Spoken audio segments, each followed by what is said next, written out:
Okay, hello. Welcome everybody. We're having a little bit of a technical issue trying to get the stream live, so hopefully you guys can hear me. If we get a real quick audio check, it'll be great.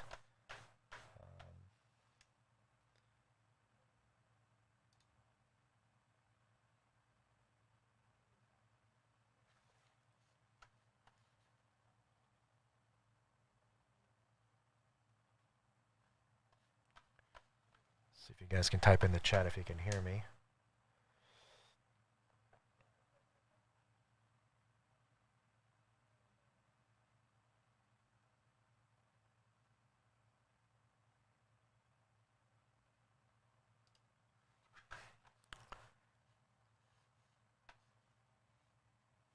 Ben, can you guys hear me? Can you give me a thumbs up if they can see us? I can see you, Ben. I can't hear anything. All right. Let me just bring Ben in here real quick, and then, because I can't hear Ben at all.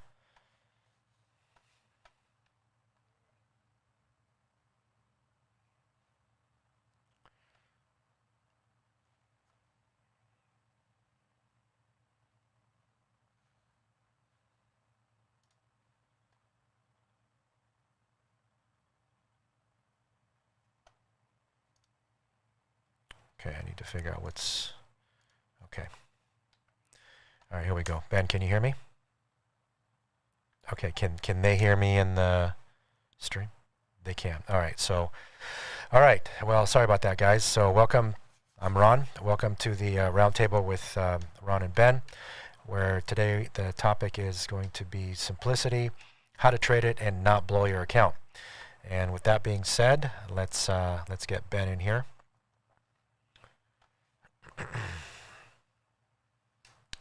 Hey, Ben. Good morning, Ron. Good morning. How are you? I'm fantastic. Sorry for the little technical glitch. I was trying something and it just, I guess, did not work. All right, so I don't have the actual chat screen up at all. I got it. Find it, and it's non-existing. Gotta love YouTube technical problems. Oh, That's just, always fun. it's crazy.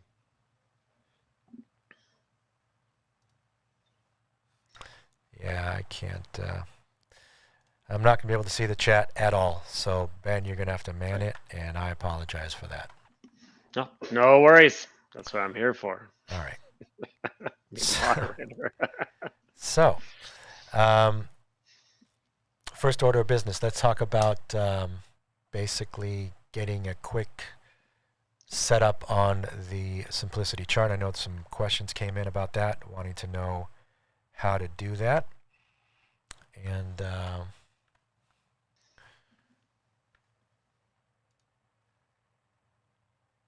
what we're going to do is I'm actually going to overlay it on top of my current simplicity chart to set that up. So, all right. So if you guys, can you guys see this setup screen right here? Yeah, we can see it. Okay.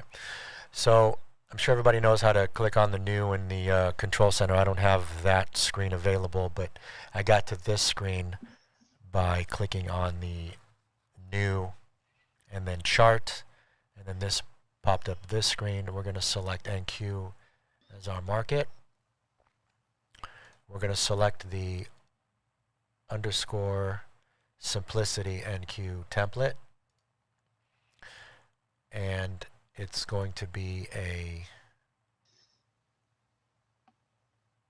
where to go, 30-second chart, and we need to load 5 days. I'm going to click OK, and I'm going to minimize my current simplicity chart.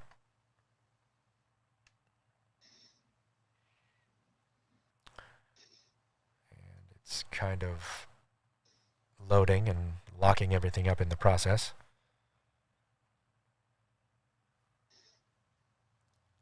All right, there we go. Maximize this. And here's our simplicity chart. Okay. So by default, what it loads is these indicators. And that's all we pretty much need. Okay? Now, one thing we want to make sure is in the chopping market warning, we want to make sure that we have the VX symbol in. That gets specified here. And that has to get set up in your instruments. Now, there's a video on that in the boot camp on how to get that set up, how to put your symbol in to get that. I'm not going to go over that because it's kind of in detail. And that's all we really need, basically, to get the chart set up. And then I also had some questions about the data. So if we go to Tools and then Options, and then we go to Market Data, where we go to Preferred Connections Real Time, this is the important one right here, Index.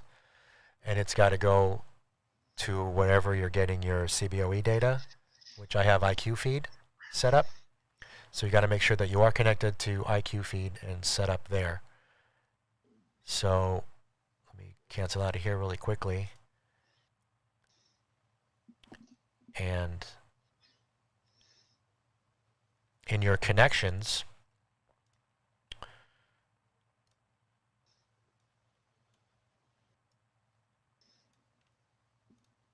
you want to make sure that you have IQ Feed and Apex and whatever other data feed you have, but this has to be one of your connections. If you don't, you will not get the solid line plotting. So you need to make sure that IQ Feed is connected, as well as, if you're using Apex. I have a live account with NinjaTrader, so I have this as well. But my primary is for futures data. I have this going back to the options and the market data. So the preferred real-time connections. For futures, I have my NinjaTrader Continuum, and for the index, I have IQ Feed. Ben, how's that looking in the chat so far? Are there any questions? Oh, it's looking really good. People getting that? Yeah, so I know there was one question about on the timer on your simplicity chart. Is that the stock timer from NinjaTrader? It is not. Gotcha. That's a free indicator. And before I disclose what that is, I just need to check with Lori. I remember before there was an issue. It was not an issue disclosing it, but I just want to make sure, because we're trying to stick with only Apex tools, and you can just use a regular bar timer. So I just like this graphical interface because it counts down and it gives me progression green to red when it counts down to 0, so we know when the bar is going to end.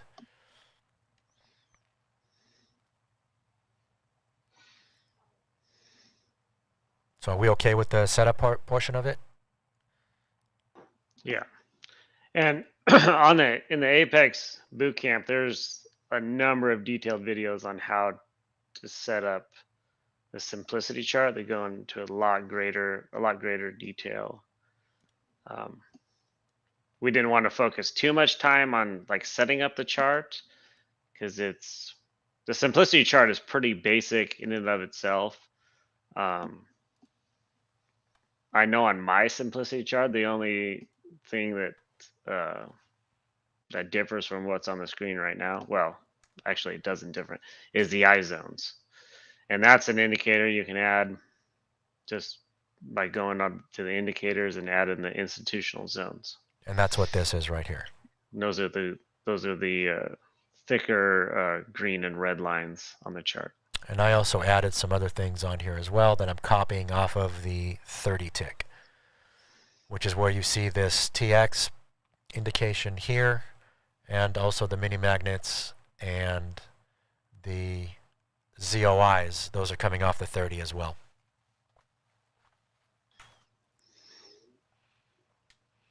Now, some of you may ask, how do we get these dots along with the lines? Basically, just add another choppy market indicator and then change the dash lines to plot as dots only for both settings, and that'll give you the dots on top of the lines as well. And the dots, what they do is they really help you kind of see where the actual end of the line is for that particular bar. Because sometimes, I actually closed the chart, but if you look at it when the line is just a line and the dots aren't there, sometimes it's hard to tell where the break is, where for the previous bar where it broke. So the dots makes it a little bit more of an easier visual to see that. Yeah, I find those really helpful, especially if you're going to be trading LREs. But Right.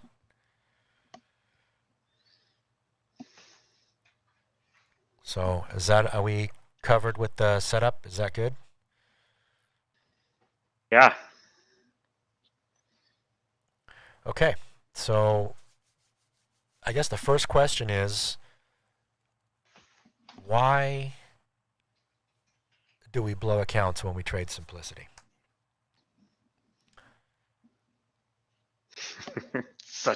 That's such a loaded question, Ron.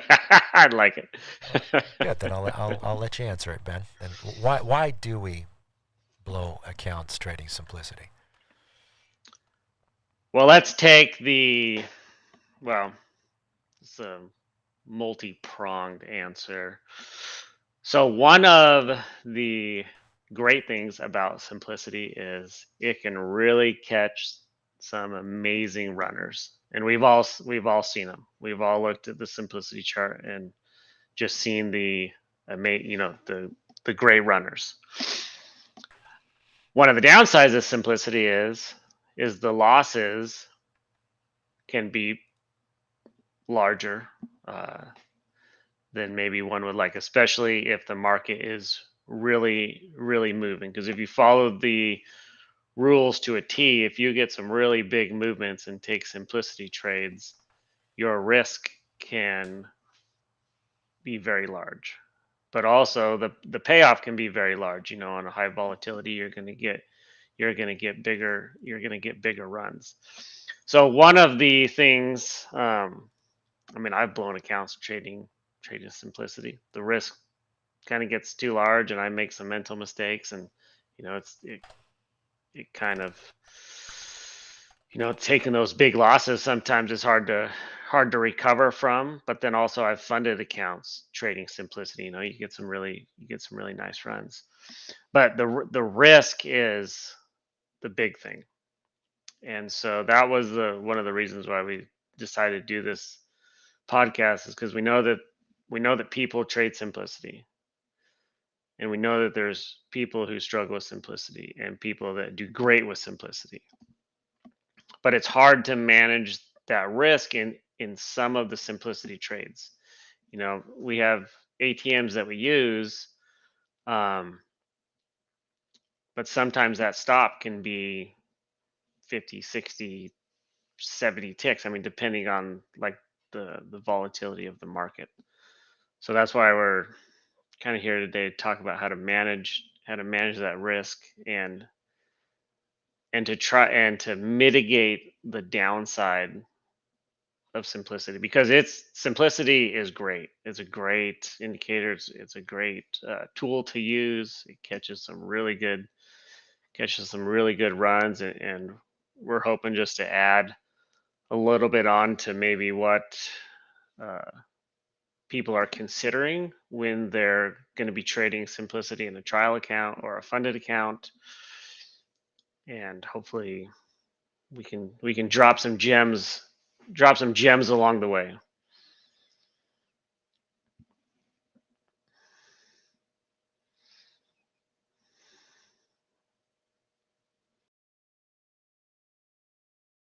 Ben, So I know are there any questions that are coming in, by the way, on that so far? there are not. I'm just looking at the chat. Yeah, so there was one question. So I think before the guy asked about additional sniper training, I'll say this about simplicity: before you even touch simplicity, you need to have the sniper system down. Like you need to understand you need to understand trading the 10 tick. You need to understand order prints before you kind of take the dive into simplicity. Because if you try and jump straight into simplicity, there's a lot of nuances that maybe you might not understand or might not pick up on, because we're trying to layer the information um, that you get here, and without understanding order prints or even like a 10 tick chart, it's the next part, like targets, for example. That's going to be maybe something that might be a little confusing, because if you don't know where you want to go, or you don't know where you think it's going to go, that's going to be a problem with simplicity. Because I know when I get into a simplicity trade, my initial tendency when I first started trading simplicity was like, we're going to go to the moon, or we're going to go to the center of the earth, and just try and ride that trend for as many ticks as I could get. It's like, well, I can get 100 ticks out of this. I can get 200, but now knowing order prints and adding that into simplicity, I'm able to identify the targets, kind of before I get into simplicity. And so by knowing that, and then not trying to ride the trend for everything, just getting in, getting out, being happy, taking my money and running. So I would recommend learning simplicity. And I know in the mentor groups, like Ron and I are in, one of the groups we're in is, the mentor one, and I have a post in there. It's called this is the way. And so I talk about learning the certain setups that I would learn on the 10 tick. And then after that, I would expand. So after you've mastered order prints, and mastered you never really master it, but once you have it down pat, then expand into simplicity. And then with simplicity, learn LREs, because LREs have lower risk, and they're good high probability trades. And then once you get LREs, then go into simplicity. So it's all about just layering that information and building a foundation around order prints, and then expanding into simplicity, and using the things that you've learned from order prints and that you know from order prints, and factoring those into the simplicity trades. Those coupled all together really increase your chance to have successful trades. So, Ben, one of the things I wanted to just kind of piggyback on, the reason why we actually blow accounts trading simplicity is kind of twofold. One is people don't realize the risk that is required. Number two is when you do get into a trade, that if you don't have a profit target set,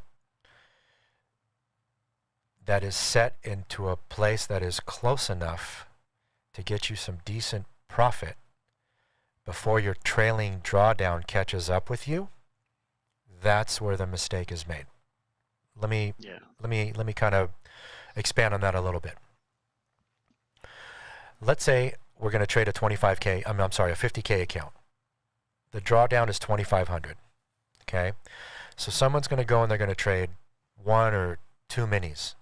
All right, and you're going to basically be $400, $500, $600 into profit, and then the trade goes against you a little bit. Now, it doesn't necessarily stop you out, but it gets right back to break even.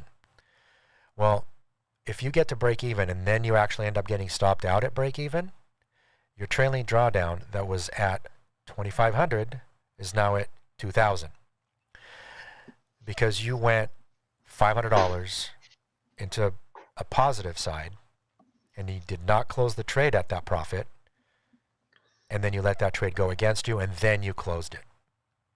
The next trade, you get into it and you actually take a $300 loss. Now your drawdown just became $1,700. So if you follow that and you keep going down that road, that's how you'll end up blowing your account. That's one way of doing it.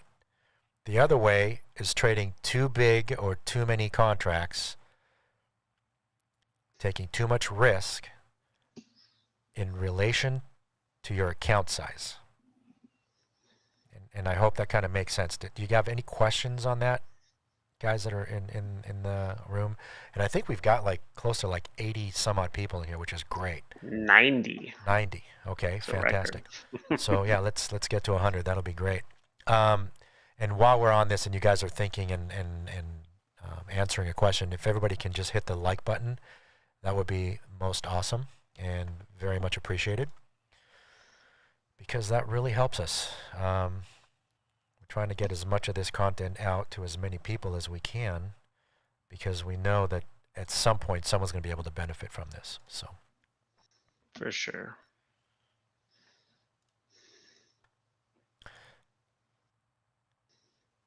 So that's basically the main reason as to why people blow their eval accounts. Is they don't realize that you get into a trade and the trailing drawdown will catch up with you much quicker trading simplicity than any other system that's out there.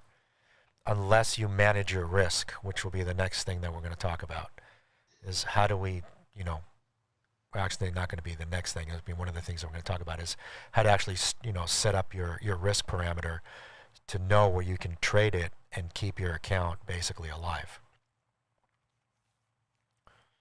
Is anything coming in on the chat, Ben? There's some questions, but there's one question. We'll get to it when we talk about the risk, when we get to the risk management. Okay.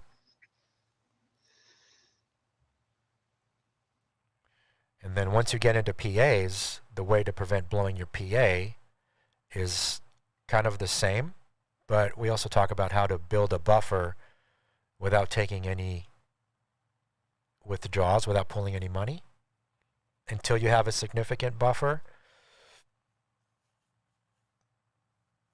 And then you do your withdrawal. And then we can talk about scaling, and then we'll probably do this in later episodes, but that's kind of the next thing that we're going to get into. So you have to kind of put a plan together when you trade simplicity, which is kind of a multi-pronged approach. One is to make sure that you take the best and only best simplicity trades that you can, especially while you're trying to get funded. Realizing that simplicity is just going to be icing on the cake with the rest of your trading arsenal.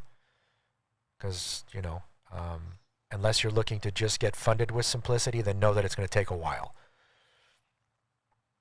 Because you want to make sure that you take the best of the best. So for you guys that were in the elite room for the last, let's say, I think it was Tuesday or Wednesday of last week to today, you know that I called 3 simplicity trades, took 2 of them. One of them I paper trade because I missed the entry, and they were all winners. And all the other ones that I called specifically that were going to be losers, and that's what they were. So that's kind of like the plan, is to get into that type of probability trades where we're in the 80 to 90%, let's say 75 to 85% success rate on simplicity. Now, granted, we're at 100% right now, but that's not realistic. It's not luck, but that's just the way that the market gave to us. Now, it could be days that we have 1 or 2 or 3 losing trades in a row, but hopefully we'll build enough of a cushion and a buffer with enough winning trades that the losers that we have, because of the risk that we have set, and versus the actual profits that we're taking, we actually have to lose 2 to 3 simplicity trades, sometimes even more, for every 1 winner that we get. Like, for example, the winner that I took today was 87 ticks. And we were not in it for very long, actually. No, that was only a few minute trade. That was a good trade. And we'll talk about that, and we'll break that down a little bit later in the roundtable. So any questions so far?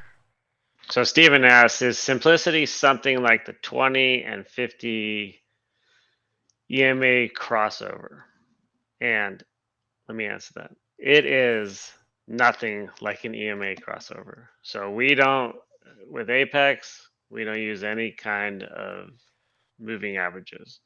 Everything we use, order prints, simplicity, that's all based on live market information. Trailing or EMAs are all based on what the market has done. And so on any chart that we ever show, and on any chart that I've ever shared in any of the mentor groups, there's never been a moving average on it, because I want to have information that's coming in and current, and not using an indicator that's based on what the market has done. So hope that answers your questions. I don't like EMAs or moving averages at all. EMAs are not your friend. I mean, people use them, and I know that people use them, and they work for some people and whatnot. But I know that with the way that I've been trained uh, with Apex, I have no need for I have absolutely no need for moving averages. Yep, I second that. And full disclosure, I used to have EMAs on my charts and all kinds of other stuff before I came into Apex. And fortunately for me, I wasn't in this game long enough to build a really solid bad habit, if you would.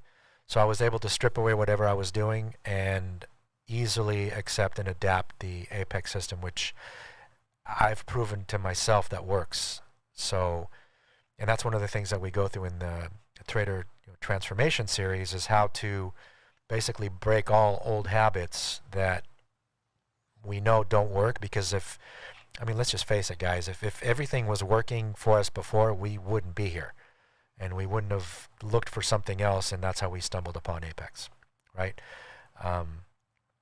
Again, I speak highly of Apex and the tools and everything that we get. I don't get a dime for saying any of it. It's just I'm just a trader who happened to find something that works, and I'm just trying to share it. That's all I'm trying to do.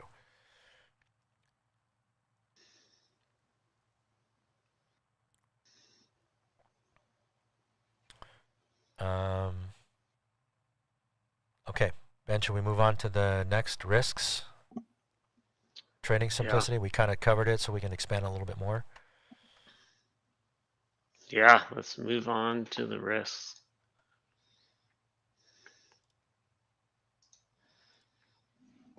So talking about ways to mitigate the risk.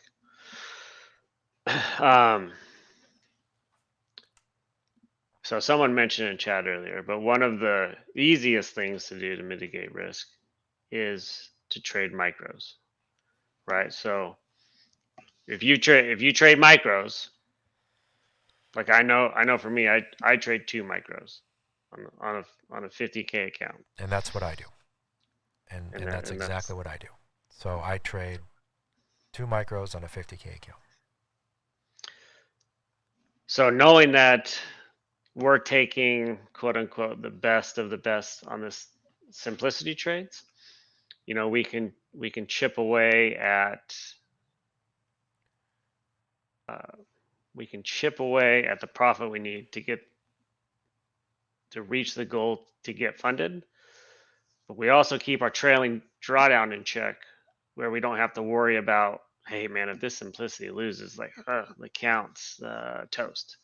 So that's not good. That's not what we want to do. We don't want to gamble all on one trades, or all on one or two trades, hoping that we get a long simplicity runner, to make up for some potential loss, or the risks that we're taking on.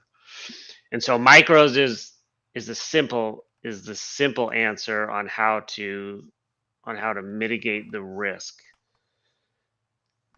But it also, taking the right simplicities is also another way you mitigate risk, right? So if who here has taken a simplicity trade that has lost? Everyone should answer yes. Ever. I have. 'Cause, I have. yeah, I've taken simplicity as a loss. I mean, if you trade simplicity, like, I mean, all trade setups never win 100% of the time. So simplicity has losers, just like every other, trade system out there. But there's things that we can do to help mitigate that risk and be more selective on the trades that we uh, that we are taking. So I know that for the past 2 weeks, so my son trades with me, and so he's doing really good trading sniper on NQ. I said let's take a break from that because he kept asking me about simplicity because he look over on my screen. He's like, "Hey, when are you going to teach me that screen? I want to learn. I want to learn simplicity." I said, "Okay, well, I'll teach you simplicity." And I said, "What we're going to do is we're going to take every simplicity." Or I said, "You can take every simplicity." And so he took every simplicity. He trades for like 45 minutes. Now he's in sim when he's doing all this, correct? Yeah, he's in sim. This is not on a trial account. It's just in sim, teaching him simplicity. And I said, not only are we going to take every simplicity, we're going to take every early entry. And so he's there taking valid early entries. He's there taking valid simplicity longs and simplicity shorts. And some days, he get one and done. He's like, wow, that worked out. And the next day it's like two, 3 losers in a row. And the next day a winner and then 2 losers. Next day, 2 winners. And so at the end of the 2 weeks, and he writes down, he keeps a trade journal. He writes down every trade, and he hand draws this little profit and loss graph. It's really cool. And so I said, okay, now so this 2 week thing is over with simplicity. Let's look at the numbers. And he goes, well, it's red. And I go, yeah, it's red. I said, so now what can we do? And he goes, we need to not take every setup. We need to not take every simplicity. I said, well, that's what Ron and I do. I said, now that you know simplicity, and he was killing the entries. Like he was like, this early entry, take it. Like his entries were good. His targets were good. Like the stuff I was teaching him, like execution wise, on the execution side, he was almost flawless. Like after the first day of him learning it, for like a week and 4 days, every execution was flawless. I said, so now what we need to do is we need to figure out how we can weed out the entries, and we can put probability, back on our side. And so then this week, that's what I'm working with him. That's what I'm working on him with. So I wanted to just touch again real quick to go back to the risk part of it. So what I've basically have kind of come up with, and this is through testing that I've done and things that I've watched with the market and things that I know that work for me, is basically this. So if we go into the trade that I took today, which was right here.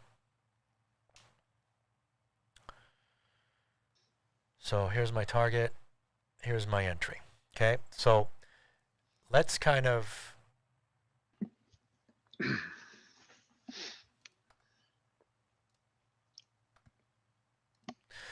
so we have basically a channel range.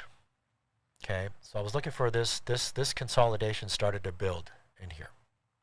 Okay, and you guys will hear me in the room saying, okay, I'm looking for price to do X.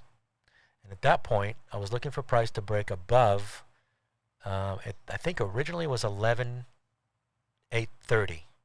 And then it just went up a little bit, let's say 11,832. Okay, so if price, and this was decided way before price ever got to here. So let's say that we're live in the market right now. Okay, so I think we were somewhere here is what it was originally. So, okay, so originally we were here, if I remember correctly. So I wanted price to go above 11,827 or 11,828. I remember this now, or break below 11,790. Then, if it breaks above, we go long. If it breaks below, we go short. The market kept doing this, and then it built another range. So it built a tighter range within a range, which is exactly what I'm looking for. And here's why. From 830 to 811 is 19 points. Okay? So I want this thing to be 19 points. Actually, I want it to be somewhere between 15 and 20 points. That's what I'm looking for, is this range. Why is that? Because I actually have an ATM for entry, an initial stop, and initial target, just as an idea.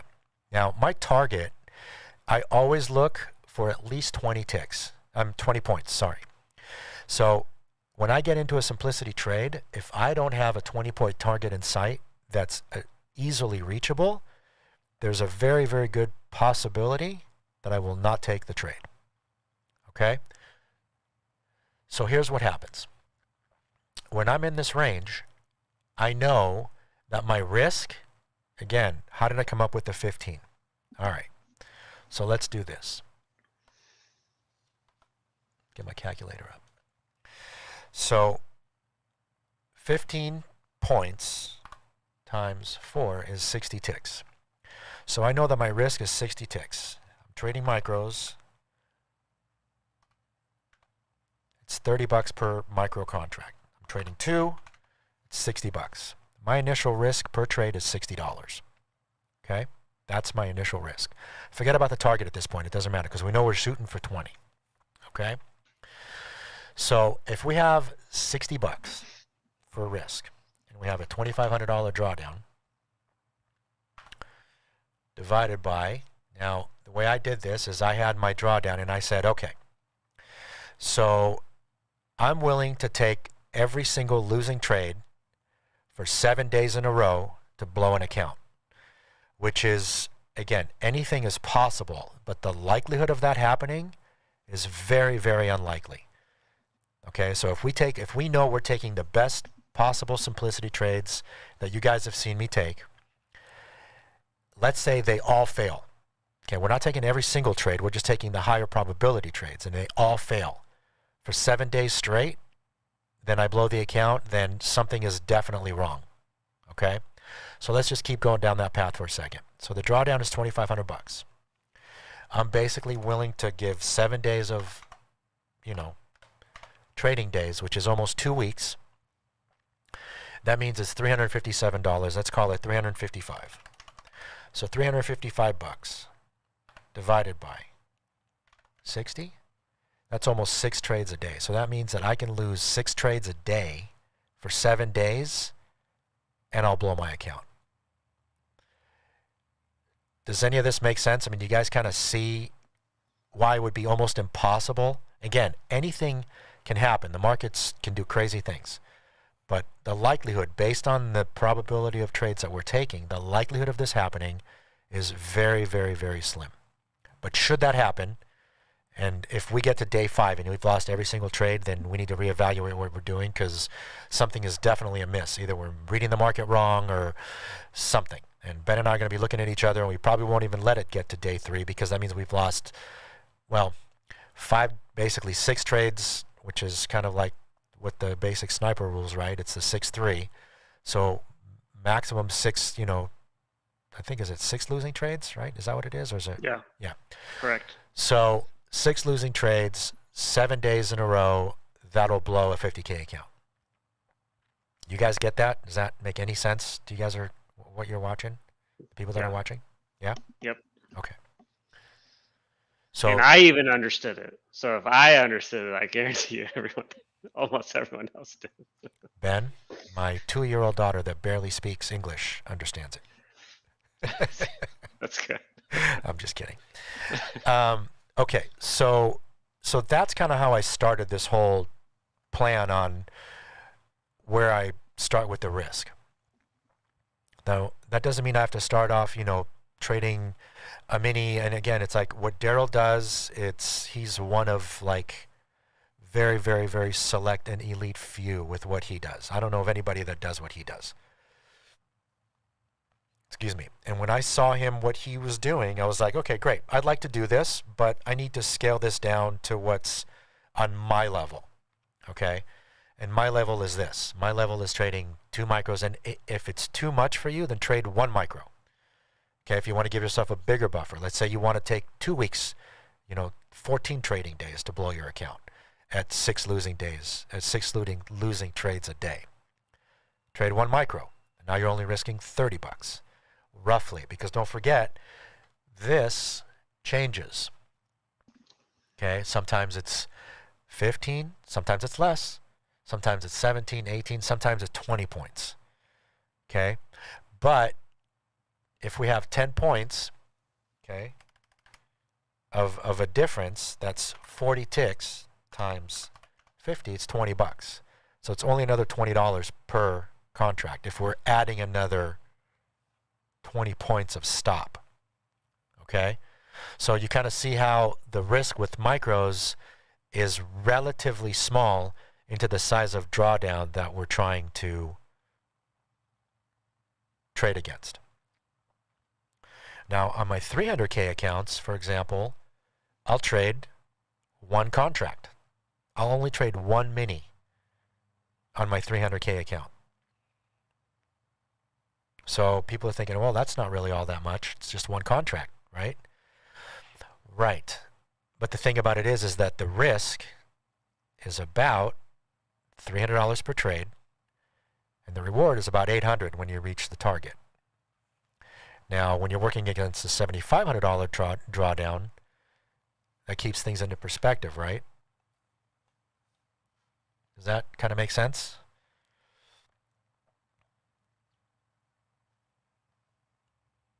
Yeah, no, for sure that makes sense. And I would add a little bit to that.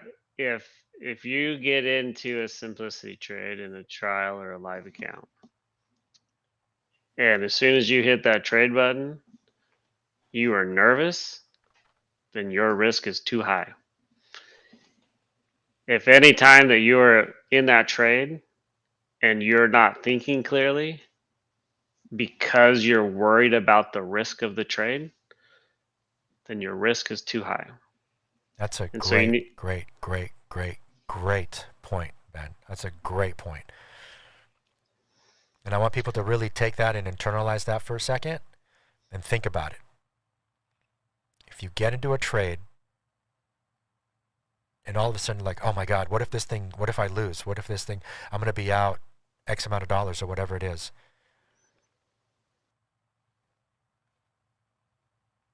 yeah, you really got to rethink your approach, and that's why micros is such a good option. And we've talked about it in previous podcasts, and I don't know if this is like a real term, but I like it. Risk acclimation, to where you got to find what level of. I mean, we can draw everything out. We can spreadsheet everything. This is the risk you should take. These are the amount of contracts you should take. But that might not work. That might not work for some people. Some people are risk adverse, and where they're just going to want to take as little risk as possible, and it might take them a longer time to get funded, but the amount of time it takes to get funded, it really doesn't matter. But so if you trade like 1 mini and you don't have a clear head when you're in a trade, you can't make the right decisions to execute the trade properly, so your risk is too high. So then you need to go to micros. And if you're trading 5 micros, the same thing happens. Then go down to 2 micros. If you go down to 2 micros and the same thing happens, you go down to 1 micro.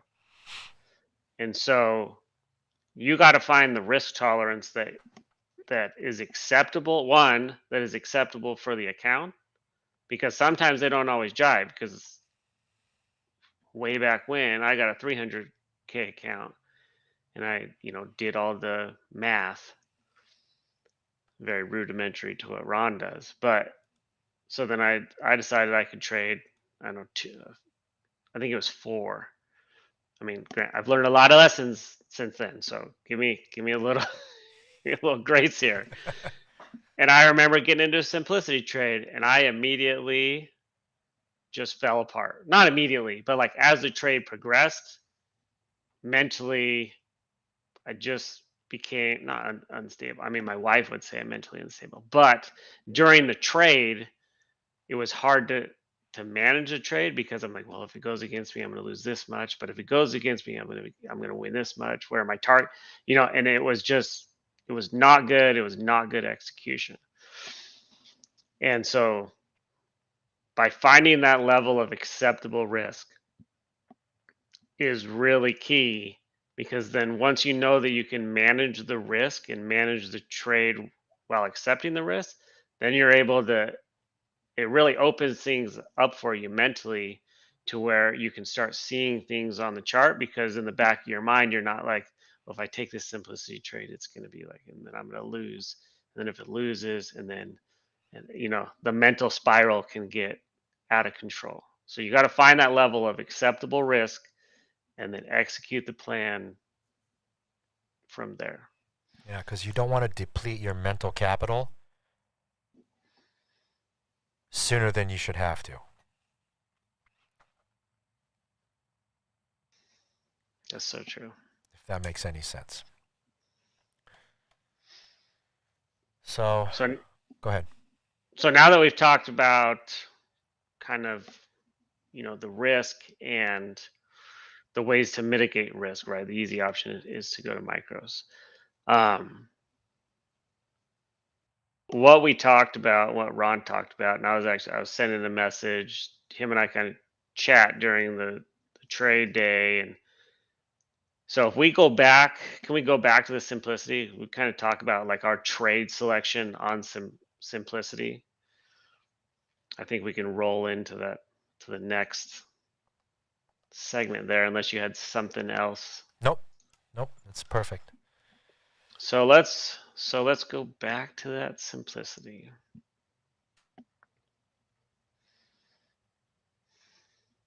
So this is before, and right at this point here is where I started already kind of like calling out some things that I was looking at or looking for. Remember? Yeah. So during this time when this was setting up, and we kind of look for the market to sit in a consolidation phase. And if you look at the chart, it was in this a bigger range than we typically like to see, but also it's sitting at the 0.7 dev level, and then it also has the yellow dashed lines are gap levels. So let me move this for a second, Ben. So this is kind of, this right here is the original range that I was looking at. Just to kind of make things clear.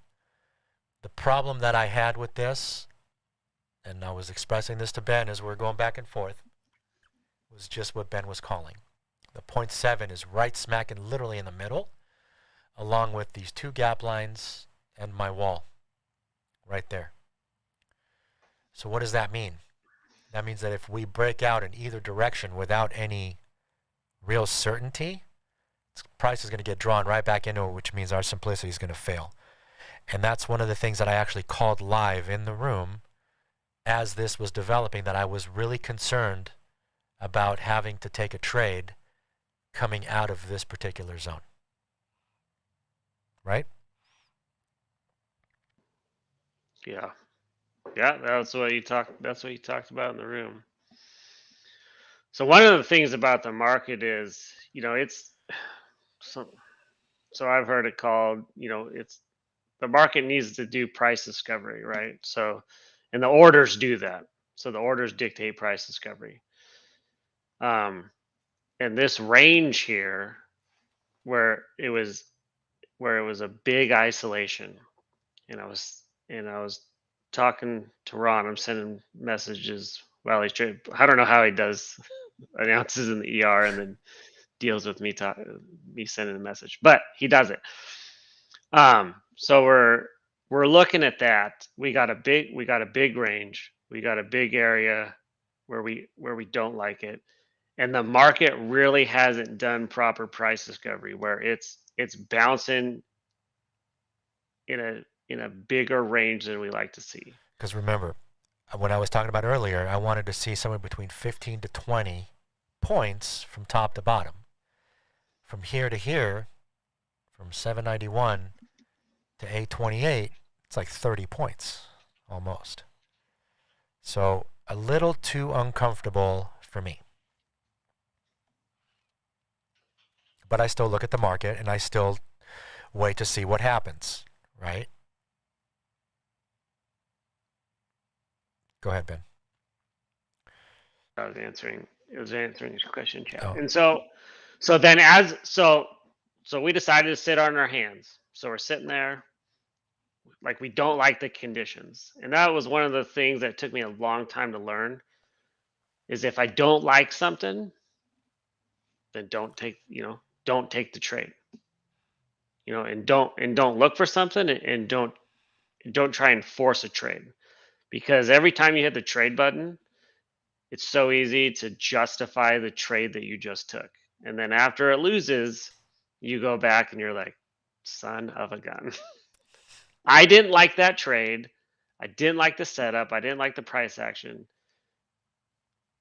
But because I got antsy and wanted to take a trade, I justified it. Because I've justified a lot of trades in the past. And I've had to learn through a lot of trial and error and heartache that if I don't like something, it is better to just sit and wait. And that's exactly what we did. And then if we scroll forward, and we'll just take this bar by bar. We'll kind of copy a Daryl thing here, and who knows, maybe this will morph into something in the future, right? Hint, hint, wink, wink, the bar by bar thing, right? Okay, so as we're progressing forward through this, price is starting to do this kind of stuff. So it's bouncing literally, and then it's starting to do this, and I'll just stop it right here. You want me to kind of jump in real quick, Ben, and then you'll...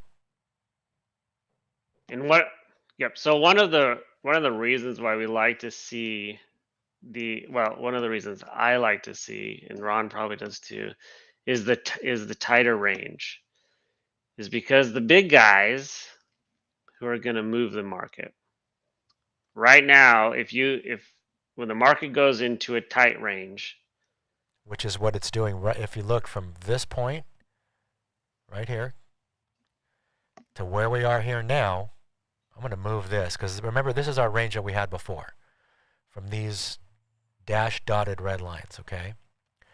We just moved it up to here. Whoops.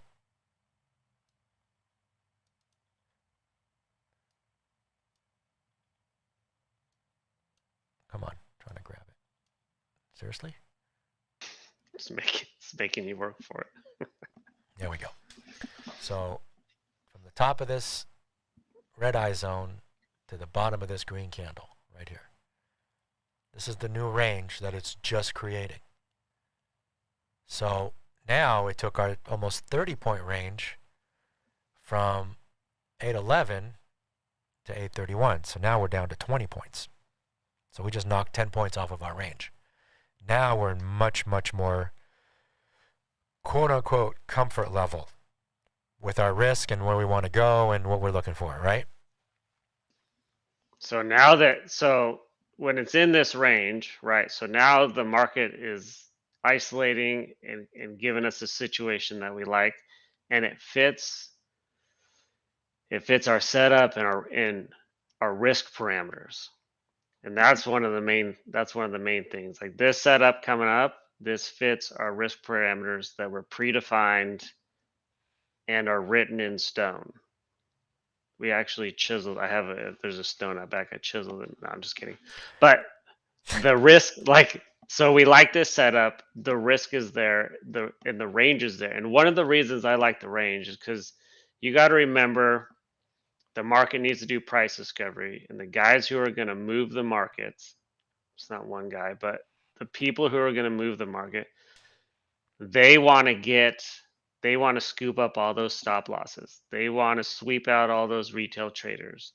And they're not going to take stop losses all over the market to get their run. They're going to want to sweep, they're going to want to come in, sweep, and then push. And so if they're able to sweep stops in a tighter area, then it's easier for them to make money instead of taking, instead of sweeping stops in a 30, 40, 50 point range. So now this time is can't, like 10 minutes, 8 minutes, something like that, that we're in this consolidation phase. We've already identified the range where we're looking for a breakout. And preferably we're looking for a breakout long, because a breakout short would put us back into the dev and those gap levels. So best case scenario, we're looking for a breakout long. And that's basically what I was talking about. And if you guys remember in the room, I actually called the trade after I got in it because I wanted to make sure that I was going to get into this thing. But the conversation that was happening before that was, we break above here, I'm going long, and I'm targeting the one dev. So that was the conversation that was happening right while this was setting up, because short was not really an option because it was making higher highs and higher lows. So we were still somewhat of an uptrending kind of a mark, even though it was very, very slight. So let's kind of go through this. So here we are, and the market's doing this. Okay? And this bar happens. As soon as this bar happens, what did we get here? We already got our signal that technically if all this stuff was not there. Now forget about the fact that someone I know is going to say, but we were already in a simplicity long. Well, that's true, technically, according to the simplicity rules, but with the added filters that we've put into place, that simplicity long would have not been valid. Why? Because we did not close above our range area, which was here, by the way, before. We just moved it up because our range moved up a little bit.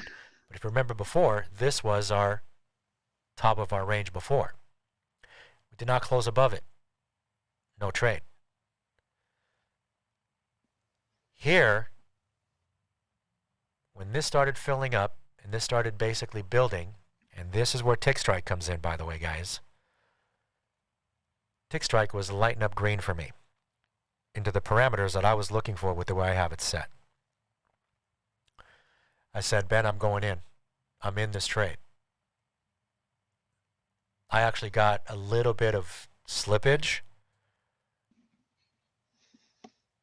And when I got in, this was my entry. It was 11, what is it, 835, 836, somewhere around there.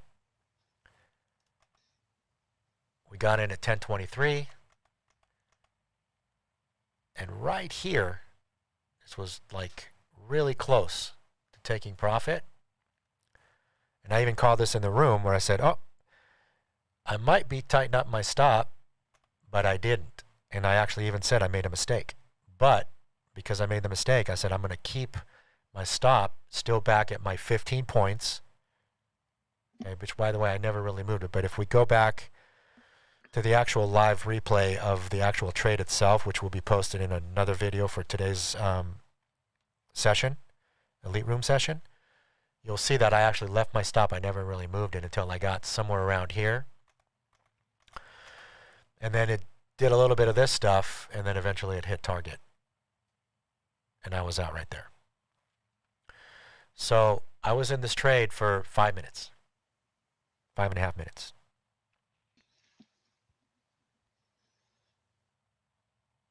And I made 87 ticks. because no. the one dev was higher than what my 20-point target was based on my ATM. So if we look at what's happening with our drawdown, let's, for all practical purpose, say that the trade made $100. Our drawdown did not go down a nickel because we took profit before this started to retrace. Does that make sense, guys?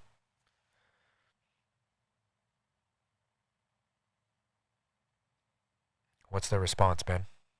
Yeah, that makes perfect sense. And I'll throw out a little thing that I do. So if I identify a target, right? So we're on this trade, we targeted the one dev. So my take profits are always just a little bit below my targets.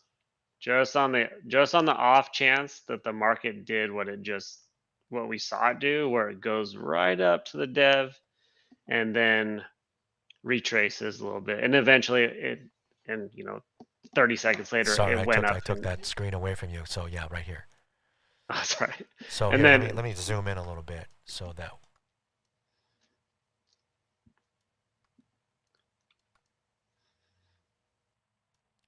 So my target was, here's the one dev at 858.75. I put the target one tick before, 858.50. Just like what Ben's talking about. But for all rounding practical purposes, the target was the one dev. And from our entry, which was here, to here, there's nothing. It's clear sailing. yeah, and that's why we really favored the upside, because we knew that if it, well, we didn't know. I mean, you never know anything. Yeah, you never know certain. anything. Yeah. A little caveat: we never know anything for certain, but there wasn't anything in the way to get up there. Now, if our bias is long and we're looking at it, and there's a whole bunch of roadblocks with order prints to get to that one dev target, then we're reconsidering a lot of things. But when we looked at the chart, clear sailing is basically what it was. But we didn't have a lot of obstructions in the way.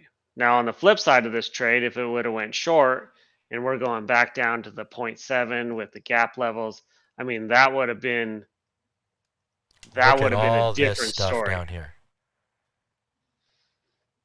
Yeah, that would have been an entirely different story, and maybe it hits target, maybe it doesn't. But on this trade in particular, with the way the market was going, where it tightened up, it broke away. Like, the consolidation point is above those gap levels in the 0.7, which we liked. We saw it consolidate to a range that we liked. And the target was, and maybe Ron talked about this, but before we even entered the trade, or no, you did talk about this because you called it in the room. Before Ron took the trade, that target was already identified, to where as soon as he got into the trade, he knew exactly where he wanted to go. And not getting in the trade and then trying to decide, well, where do I want to go with this? Where's going to be a good option? And then, you're going through mental gymnastics to try and manage the trade while you're in the trade. But for Ron, and it was for me too, I hit the buy button. I moved my take profit just a few ticks below the dev, because that's one of the things I like to do, is not to go right to the target, just a little bit below. So I hit it. My stop loss was there. And then I just let it run. And it hit target. And it go ahead, Ron. No, go ahead. I'll let you finish, and then I'll. And it really takes the stress out of the trade. There's always stress in the trade, because you never, you don't want it to lose, you want it to win. But just by having the predefined target, I know that it met our conditions for a simplicity trade. And by it meeting those conditions, I know that it is a higher probability than just taking every trade. So I know that it's a high probability trade. I know that there's clear sailing to where I want to go. It's got a clear target. I hit the buy button and I just let it do its thing. And that's a really crucial point, is to be able to take the trade, the target has to be identified. And that's kind of basically the whole motto and ideology behind Sniper. What's the first thing Daryl says? Identify the target. That's the first thing you do. Okay? So just like any other sniper for anything, you don't just go shooting up at anything. You need a specific target. So for us, just to get into a trade willy-nilly, that doesn't make any sense. We want to make sure it's like, well, where are we going? And then what's the reason for us to get there? And is there a reason for us not to go there? Is there something that's going to prevent us from getting there? So identifying the target is key. And that's one of the things that I always call out in the beginning of the day. When we start the session, I try, when it basically jumps at me, I'll call out usually 4 or 5 different levels on NQ. And people have always asked me, well, what are you calling those levels for?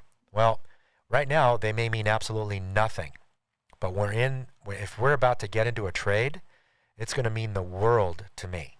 Because that's going to tell me 2 things. One, is there any obstructions to get to any of that level? Is my trade within striking distance of, at least 20 points to get to that level? Is a stop for me? Am I going to be hiding behind that level? I mean, so initially it means absolutely nothing. But when we're about to get into a trade, it basically, it tells me everything that I need to know. So this morning, since we're basically in no man's land, I didn't have any predefined ideas or targets. So the only thing we had to go by is dev levels. Especially when things are going up, into the middle of nowhere. Because we know NQ likes to do that. It likes to go, and when it does, it goes. So, I mean, if I scrunch up a little bit, this is what kind of simplicity, it's what NQ did today. I mean, it got to the one dev, and then it just, retraced a little bit after our trade, and then shot up again, right? And then it consolidated again. I mean, if you look at that, it's like, guys, it's like if we look at what we're talking about, this is what it does. So we look for these consolidations. There's another one right here. Now, if I wasn't already done trading, I would have been in this trade.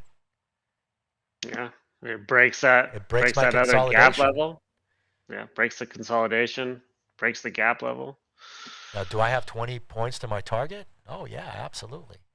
Even if the gap level is going to be my point of entry to go above. Forget about this zone.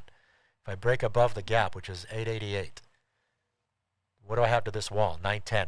That's 40 points almost, 30 points, 32 points. It's plenty. All I want to do is I just want to get a minimum of 20.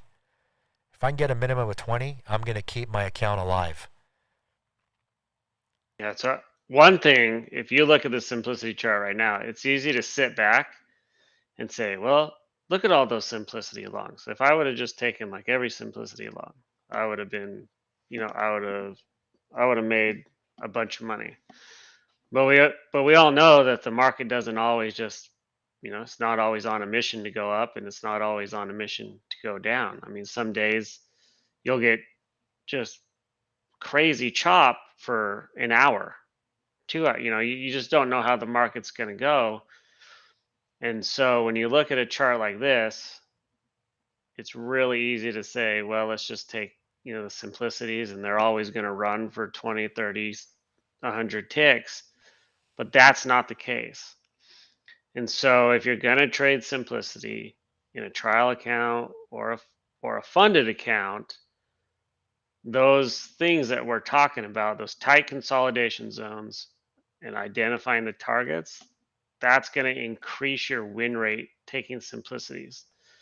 Now, with the way we do it, there's a lot less simplicity trades. But we also have other trades that we do that kind of fill in the gaps for when we're not taking every simplicity trade. And so we have, the Lorax, setup. But what we're trying to do is just arm probability on our side, identify conditions within simplicity that we like and meet what we're looking for, and then they have clear targets, and then we go from there. And just to kind of piggyback again on based on what we're looking at today's, market structure. If you guys remember what the market looked like last week, I think it was Thursday. We were basically inside, the whole range was inside this big giant I zone. And I said, I'm not taking anything in this mess today. And it was like a 150 point range. Yeah, it was really bad. And there was nothing to be said. Now, were there setups in there? Absolutely. Would we have gotten killed that day? Absolutely. So it's knowing when to stay out. That's the key. And I think we've kind of illustrated that to kind of show, what's not a safe place to be in, right? When is the market telling you you just don't need to be in a trade? And it's okay. It's okay not to be in a trade, because we'll wait for the next one. Yeah, these the way we have it set up, it's not some kind of willy-nilly conditions that we've put in place that we like. These are something that we trade, and we've been trading them for a good amount of time, and we know that doing it the way we're doing it really increases the win rate. And so we've back tested it. We looked at it. We've been watching it for months, months and months and months. And so we're just trying to share with you guys that, like, these certain market conditions really encourage us to take a trade when it meets our conditions.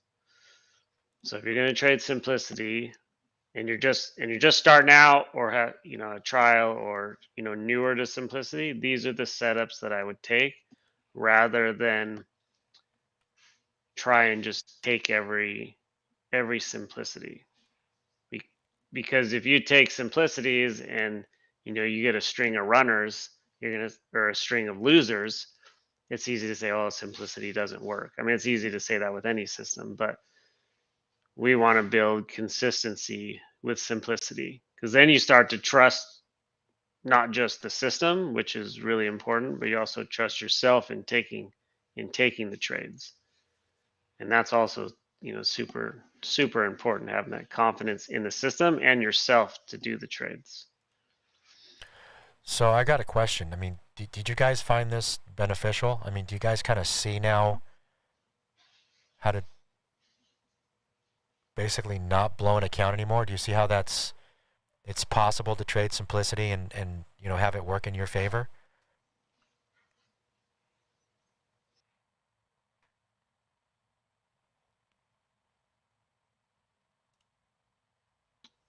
Yeah, everyone is agreeing. I was thinking David Crisp was going to disagree, just because he does. Just I mean, that's just that's his job. I really like David. I was like, he's going to say something. His job is to disagree with me, right? So he's the guy that literally he holds me accountable to everything. So David's a great guy. I mean, his inspirational stuff that he puts on in the mentor groups every single day it's just amazing. And I shout out to you, David. I appreciate it.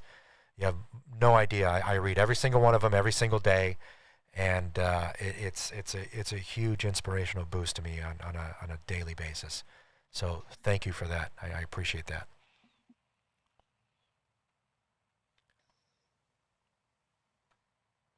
So yeah, I'd like to throw something out there if we can, just to kind of get the count up. If you haven't already hit the like button, if you can please do so. We've got like almost 95 people in here, and it would be great to see a little bit more on the like count. Need like a smash that like Smash button, the like like button. in I in need a the little YouTube. graphic for that, you know. That's Yeah, right. we'll get there one of these days. We're still, you know, stuck in the Stone Age. So, but yeah, We'll get that's there. basically it, guys. That's kind of like the long and short of it. I really hope that you guys got some value out of this. I don't know if there's any questions that you guys might have at this point that you want answered. Ben, I don't know if anything has come through that needed. I know Richie was asking about the data for the IQ feed, but I think he said he was gonna send you a message on Skype. Okay. But Yeah. that's I think that was it. No other questions, so it's good.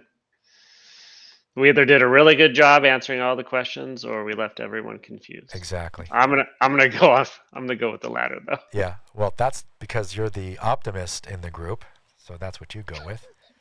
And I'm going to go assuming that we pretty much covered all the bases. That's what I'm going to go with. No, we covered everything. We lined up, and I mean, I think it was good. So. All right. Great. Well, how long have we been going? At about an hour and a half, right? Almost. Oh my gosh. Yeah. Yeah. Over an hour for sure. Yeah.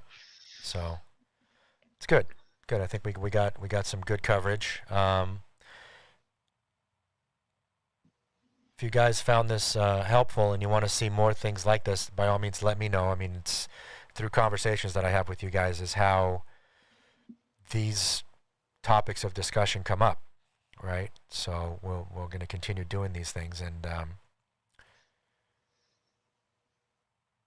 maybe what I'll do.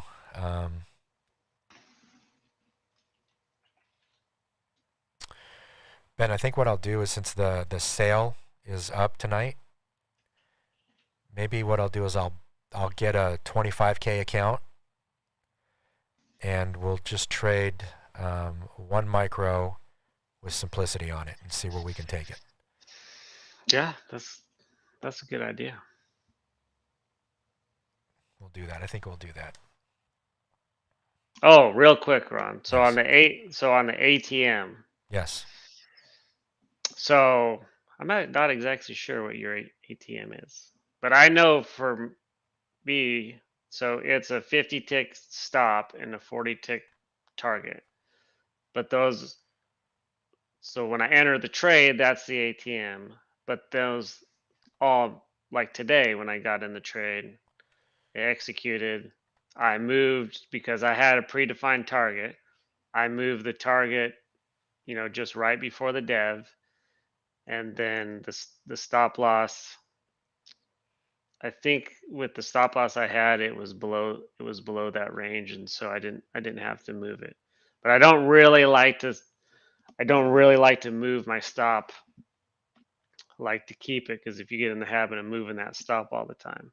So okay, so I have a 60 tick stop, and Ron has a 60 tick stop, and I don't think him and I have ever actually talked about what ATM we use on Simplicity. So he has an 80 tick profit minus 40 ticks, but I, like with the target that we talked about, I moved the take profit to the target just a little bit before the target. And so that, you want to move that profit to where you think it's going to go, or if you want to, for more advanced, have the profit pass, and then when you get to your target, really tighten up that trail. That's another thing you can do. But for trading trials and in the beginning of your, funded account, I would hit that hit that target and call it a day. Yeah, exactly. Don't get into the FOMO or fear of missing out, all the money that you think you're leaving on the table or all that. You have a primary goal right now, and your goal is actually it's twofold. One is to pass your evaluation and get funded, and 2, not to blow it along the way where you have to reset it to get there. Right? So, but yeah, so this is my ATM that I have initially when I get into the trade. And just like Ben, very rarely would I ever move my stop. And the reason being is because when I get into the trade, I would say 95% of the time when I get into the trade, the market is already pushing into the direction that I want it to go in, then I don't have to move my stop. But if I do, maybe I'll move it 5 points, one way or the other. And that's another thing by taking the trades in those tight consolidation phases. You really don't have, if we got that isolation part of the market or the range that we're looking for, really, if you got to move your stop on a tight consolidation range, chances are it's going to lose anyway if it breaks way down below that range. And so that's another reason why we like those tight consolidation range, and then the breakout above, or below, because we have already know the market's done its price discovery in that consolidation range, and then we're taking the breakout.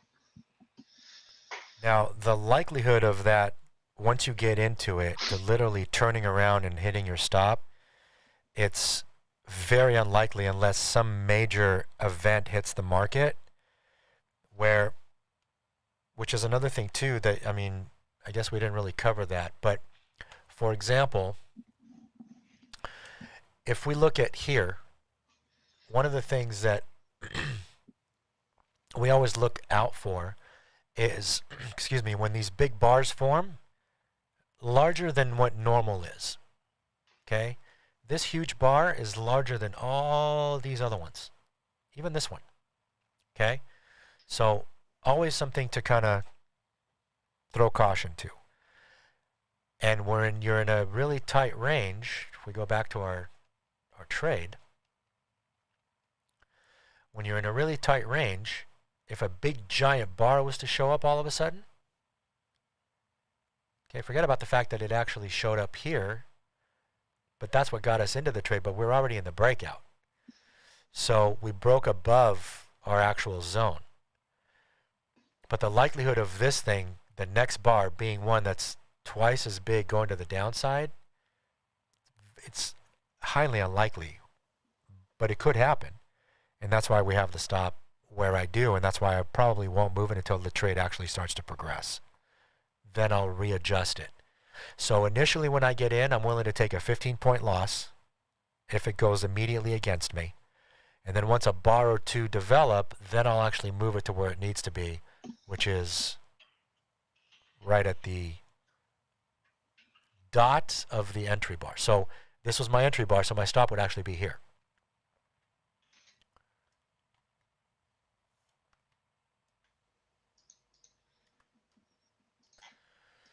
So my stop would be right here. So if my entry's here, I got in at 36, my stop would be at 25. So my stop is actually only 11 points. But initially, if you looked at the stop, my stop would be somewhere down here, which is greater than the actual, where the actual stop needs to be. Does that make sense?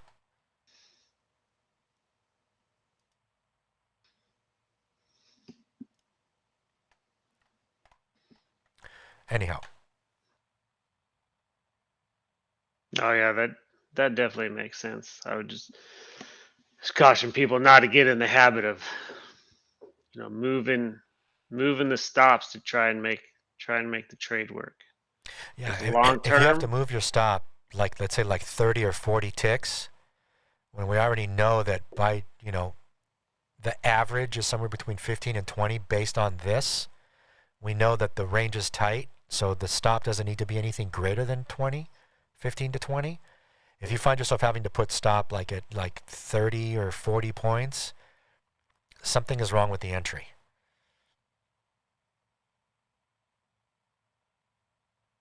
yeah, if I ever have to move my stop, I identify a target on the other side of that for the stop. Maybe there's a big stack or a wall, and it's relatively close to my stop after that initial entry.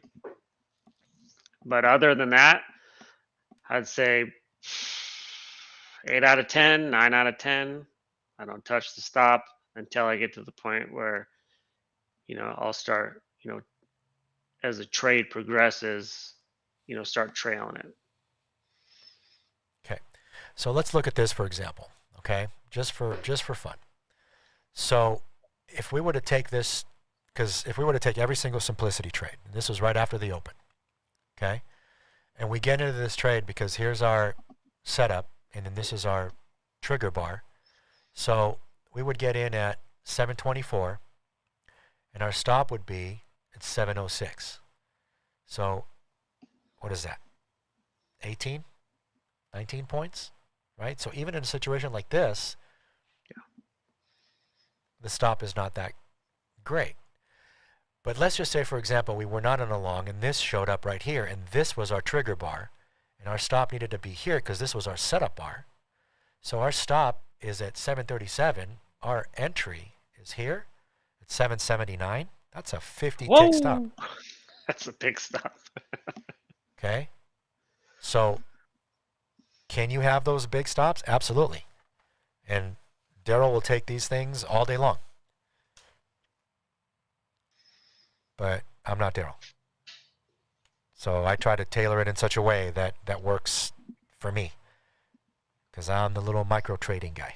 I trade micros, and I like to keep things small, the risk small, and the target a little bit bigger than small.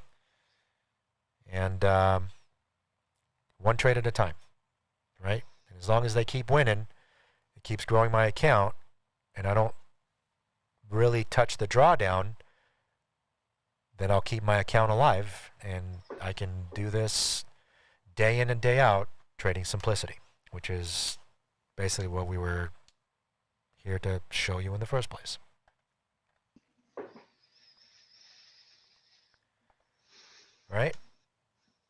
So anything else, Ben? Anything else coming through? If not, we'll kind of wrap it up. No, I guess. I think that sums it up for the day. Okay. It was a good day. Good day in the room. Lori had a number of, I don't know how many winners she called. I think she called like three or four. Yeah, at least 3 or 4. She called those. Ron called the simplicity trade. It was a good day in the ER. Yeah, it was great. Almost every day. Yeah.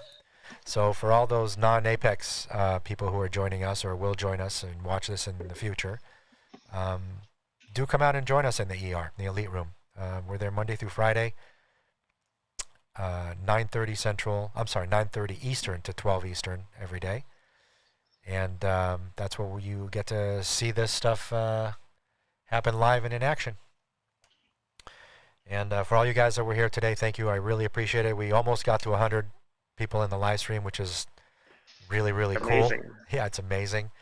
And I'm really, really grateful and thankful for everybody that supports us, and because you're the reason we do all this. And as long as the support's there and the need, then we're going to keep doing this. So Ben, again, thank you for taking the time again to doing this with me. Thank you, Ron. I appreciate it. And with all that, we'll see you guys on the next one. Thank you very much for joining us. Have a great rest of the day, and we'll see you guys soon. Thank you.